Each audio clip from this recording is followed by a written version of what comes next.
இறால் பிரியாணி எப்படி பண்ணுறதுன்னு பார்க்கலாம். அதுக்கு 1 கிலோ அளவுக்கு ப்ரான் வாங்கிட்டு அதில் மிளகாய்த்தூள், மஞ்சள் தூள், தயிர், சால்ட் இதெல்லாம் நல்லா மிக்ஸ் பண்ணிட்டு 30 நிமிஷம் நல்லா ஊற வச்சு எடுத்திருக்கேன்.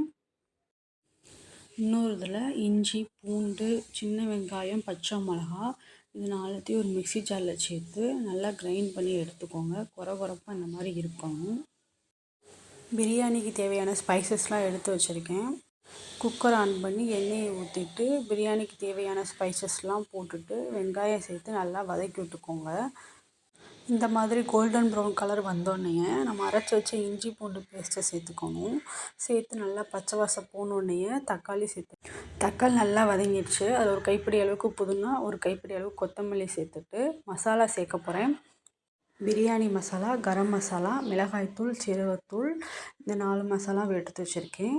இதை நம்ம குக்கரில் சேர்த்து நல்லா வதக்கி விட்டுக்கணும் பச்சை வாசனை போகிற வரைக்கும். இப்போ நல்லா வதங்கிடுச்சு. இதில் நம்ம ஊற வச்சுருக்க ப்ரானை இப்போ சேர்த்துக்க போகிறேன். ப்ரானை சேர்த்துட்டு மிக்ஸ் பண்ணி விட்டுக்கோங்க. கொஞ்சோண்டு தயிர் சேர்த்துட்டு அரை எலுமிச்சம்பழத்தை புழிஞ்சு விட்டுட்டு தேவையான அளவு உப்பு சேர்த்துக்கோங்க. நல்லா மிக்ஸ் பண்ணிக்கோங்க. ப்ரான் தண்ணி விட்டு வரும். இந்த ஸ்டேஜில் 1 கப் அரிசிக்கு 2 கப் அளவு தண்ணி சேர்த்துக்கோங்க.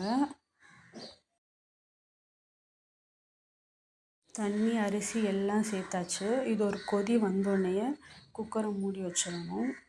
நல்லா 2 விசில் விட்டு எடுத்துக்கோங்க. அவ்வளோதான், ப்ரான் பிரியாணி ரெடி.